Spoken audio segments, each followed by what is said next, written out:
Hello, everybody, and welcome back to the OCVarsity Gridiron Show. I'm Dan Albano here with the Orange County Register, joined by the Hall of Famer Steve Fryer, who is also the hottest prediction guy in the business right now, undefeated in his picks the last 2 weeks. He has stormed into a tie with me. We're both 23-11. And Steve, these are some tough games to pick this week. How are you doing it, man? You have found your groove. I'm a slow learner, Dan. Always have been, no matter what the topic is. But once I figure things out, I'm usually pretty good at it. Well, I think I'm trying to challenge us. I think I'm not feeling very confident. I'll this week at all. I think some of these games are really tough to call, including the regular season game of the year potentially in Mater Dei Bosco. That's a tough Yeah, one to pick. Some of these projection scores on Cal Preps are very tight. These are tough games sure. to pick, and I think right from the start. How about Fountain Valley taking on Huntington Beach? You know, Sunset League's very deep, but this is a Hmm. really interesting game because both teams are 4-2. Um, this is their chance, their best chance to get to 5 wins. And once you're 500, that helps you in the pecking order for the at-large berth. Both these teams project certainly to be at-large berths. You help yourself immensely if you're 500. Even though the Cal Prep rankings are important, it's the 500 teams that get the priority first when you're looking at those Cal Prep rankings on at-large teams. So Yes. both teams 4-2, and then they have this interesting, common opponent in El Toro. Fountain Valley demolished El Toro. El Toro edged Huntington Beach on a last-second field goal. I feel like Huntington's got maybe a little bit more skilled players led by AJ Vandermeid, but Fountain Valley's much improved. Play pretty physical, run the ball. I could see them occupying the clock. Who do you got in this one, Fryer, just to kick off the week here? Boy, this is like, you're starting us off with like maybe the toughest game to pick. It's pretty easy to say who the top four teams are in the Sunset League. Los Alamitos, Edison, Newport Harbor, Corona Del Mar, and then a bit of a drop when you get down to Huntington Beach and Fountain Valley. And I think you can make a good case for either of those teams being included in the top 25. They both got like kind of weird losses, that oh boy, maybe I'm not so comfortable picking this one. But it's a close one. Fountain Valley has got guys. They played really well. One of the more improved teams in the county, really. But I'm gonna go with the Oilers at Huntington Beach, and I think defensively they're okay. They got a pretty good linebacker, Nicholas Laboda, pretty good player, and a pretty good defense. He's their leading tackler, and you mentioned AJ Vandermeid, outstanding receiver. But I'm siding with Huntington in this game, but it's a coin flip game for me. How about you? Yeah, I went back and forth. Huntington Beach has actually defeated Fountain Valley 6 consecutive years. You have to go back to 2015 when Ray Fenton was the coach at Fountain Valley the last time they beat the Oilers in the Sunset League. I think the Oilers get it done. I'm looking at that El Toro score. I think they know they got to keep AJ Vandermeid, Dante Bell off the field, those good skill players for the Oilers, and Fountain Valley gets the win. I am going against the Cal Preps ranking projection that is picking the Oilers. Hey, let's just keep it going. Like I said, this is a crazy week as the league Yes, is sir. heating up in Orange County. Is this Yes, this it is is. game's no easier to pick? You got Tesoro. They're much improved. They only won 2 games last year. They're 4-2, taking on a one-loss Trabuco Hills team. The Mustangs only one loss, and they were competitive in it against Newport Harbor. I think that's a pretty good sign for the Mustangs. Well, they're playing host to Tesoro, who's got now a sizzling running back in Travis Wood. Looks like Tesoro's always been a power team under Coach Poston. Seems like they might be committing even more to it from my read. And Tesoro's kind of getting some revenge. They knocked off El Toro, who they lost to previous last year. And now they have a chance to do it against Trabuco Hills, who they lost to 35-31 last year. Who do you got in this game? Tesoro on the rise. Trabuco Hills under the radar still, maybe. Yeah, it looks like Tesoro's kind of figured things out and they're playing well right now. Got a pretty good win over, I know San Juan Hills is 0-7, but it's still a pretty good football team where it's played like a crazy rugged schedule. So, um, it's a 30-15 win for Tesoro over San Juan Hills last week. A pretty good gap. So I'm confident in Tesoro, and I'm picking the Titans Okay. Well, I'm of going with Tesoro. all right. I'm going with Trabuco, going with Will Burns, Trabuco at home. Yeah. Um, this would be a Seaview League win against the South Coast, which was the case last year. Um, I'm wondering about how long Tesoro can continue this run-oriented style. Wondering where they can get a little bit more balance at times. And then of course, Will Burns definitely multi-dimensional with his Great ability to athlete. run it and pass it. But I think it's another great game. It is, it is really tight. One to call Cal Prep's projection. I think there was like 35-31 to Soro. So, so far I'm against both Cal Prep's projections. You're with them. Here's another interesting game, Friar. Canyon 6-0, right? Taking on 2-4 Villa Park, who you saw last week. Um, the last time the Comanches have defeated the Spartans, 2008. Now, last week, El Medina made some history with a rare victory against Villa Park. Can the Comanches do the same thing with their high flying offense? Under first year coach Phil Hughes. I've seen Canyon play. I like him. Boy, that passing game of theirs is pretty good. If they give Lunsberg the time to pick out receivers, Fox Haugen and company, they will get open. They'll get it. They'll get some. They'll score a lot of points defensively. I think they can keep Villa Park down. Villa Park's offense kind of staggered some. Didn't get a lot of consistent. Never got into real big rhythm against El Medina. Credit to El Medina. A lot of that has to do with the fact that El Medina is really gosh darn good this year. Best Elmo team we've seen in some years, I believe. But I'm going to go with Canyon on this. I think that passing game is really good, and they'll score a lot of points, and Villa Park won't be able to match points with them. One guy I was wondering about in this matchup, and I checked your game story, was outstanding, of course, was Carter Christie, Villa Park running back. I didn't see him in the stats. I've reached out to Villa Park, don't know his status, but that's a guy that I think Villa Park needs. As I read about, they're shuffling, running a couple different quarterbacks. You know anything about Carter Christie's status at running back? He played some last week, caught a couple footballs, but that's about it. So I don't know what his status is. Okay. So I am also picking Canyon. So that's probably the easiest pick of the week so far to me. And and that's one I probably feel the most confident about. And of course, maybe the Spartans will just ruin that and take it down. They could. But I that's the easiest one for me to pick of the week right now, based on paper. The thing about Villa Park is, like so many of these schools, pride of program, pride of school carries a lot. Villa Park's got a ton of that. Yeah, and they have a physical style, and they're resilient. And it's hard to count the Spartans down too long. They'll figure it out, and then they'll beat somebody. Anson's just too good of a coach. Yeah. He'll get that thing going again. I think that's exactly what you're speaking to. Okay, yes, right back into the fire. So where do you go? You want to find some tough games to pick? Go to the Trinity League. This is a very tough game too. How about JSerra? Really surprised me last week playing Mater Dei so close.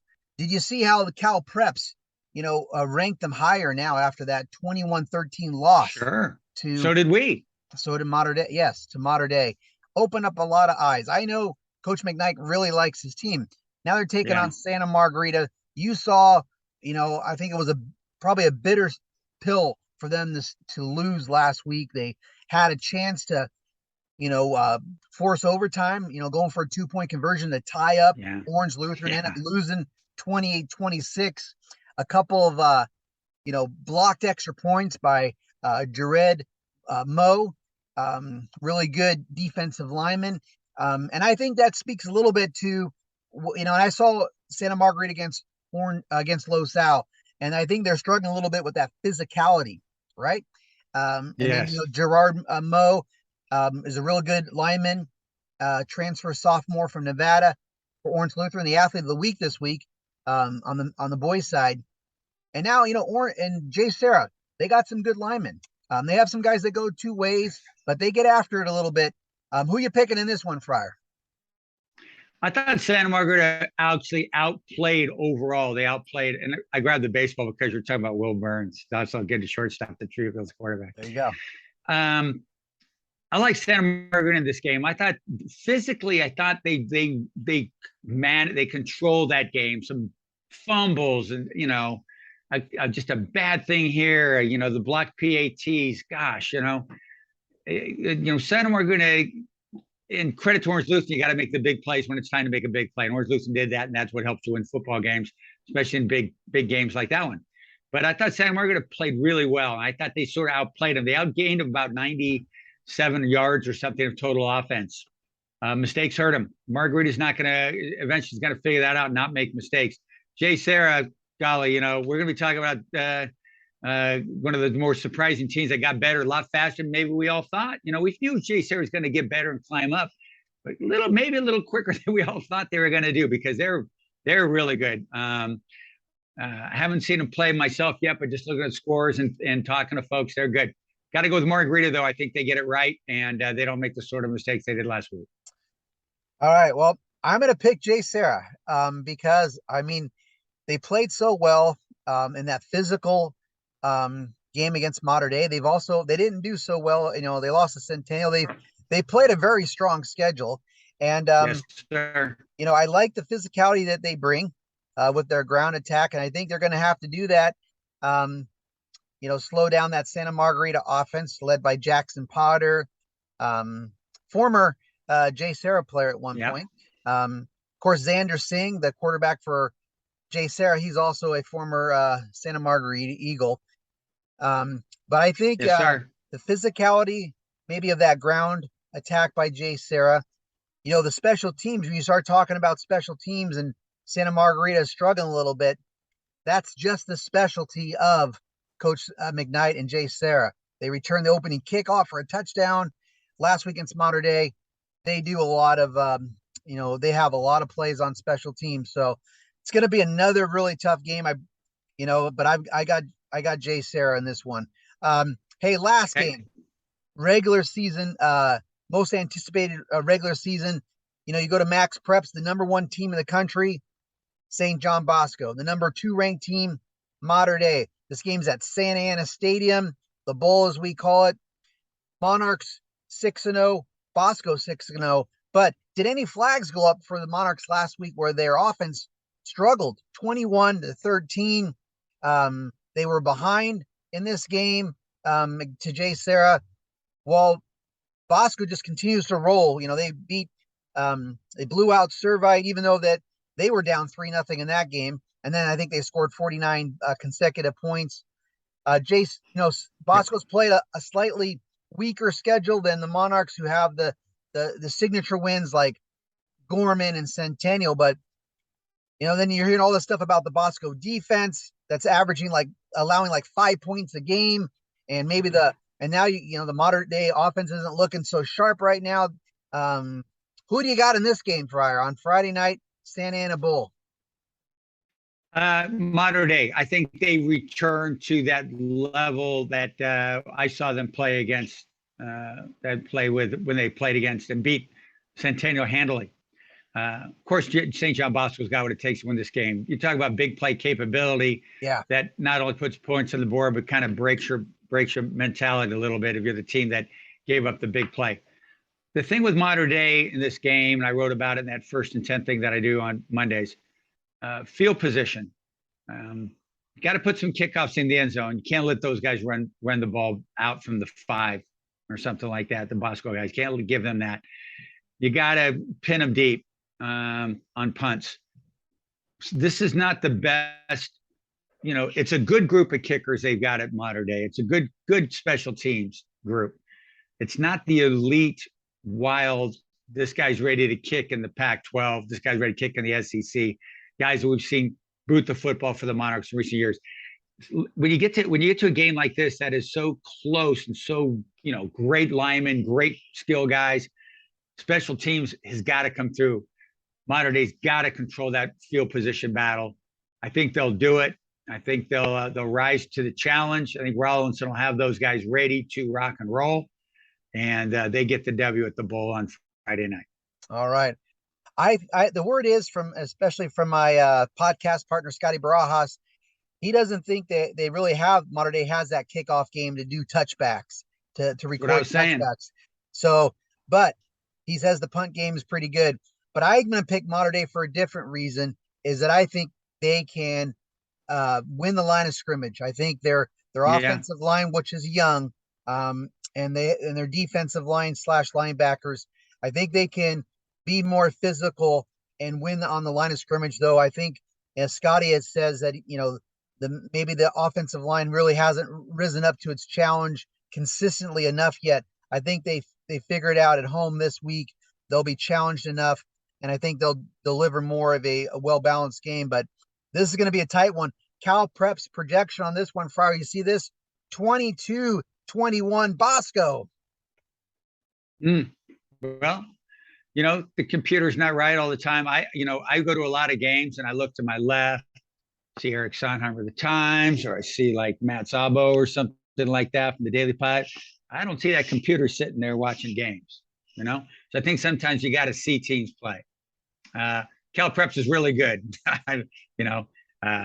They get a lot of things right. Most things right. Probably more than you and I get things right. Right. Yeah. But I think you got to see, and I like to feel the way teams play. When that feeling I got from watching Mater Dei sort of absorbing it. Offense line was really good in that game. Guys were fired up, but at the same time disciplined and businesslike. And that's pretty good. I've seen some Mater Dei teams that are really talented, but they're, kind of their heads are all over the place, getting personal fouls, something like that. Discipline's lacking a little bit there, kind of full themselves. This Mater Dei team, just from what I saw and felt, this is a really business-like, mature group of Monarchs. They'll get the business done on the field at the Bowl on Friday. All right. We're both picking Mater Dei, but we disagree on some big games like Santa Margarita, JSerra, Fountain Valley, Huntington Beach, and of course Tesoro-Trabuco Hills. So who knows where the competition's going to be, going into what'll be week 8 next week. So it's heating up. That's what the league season brings to us, a lot of entertainment. And thanks for everybody for, please like and subscribe to our channel here on OCVarsity and the YouTube channel. And Friar, I will see you at the Santa Ana Bowl on Friday. It's going to be rocking, as Coach Rollinson would say. All right, man. I'm looking forward to that. Should be a fun game. It should be a lot of people there and a lot of craziness. Get there early, park in the parking structure, $5, cash only to park. Thank you. I think it might be $10 now. $5 last time. I would make it 20 for this game. I think it might be. In fact, I might just stand outside and man one of the gates and just collect it all. And then when it's about 5:30, walk in. That will be cheaper than the scalping tickets going on probably on eBay and some of those prices for the hottest ticket in town. So at least the parking might be reasonable. So cheaper than parking at Disneyland. There you go. All right, everybody. See you at the games.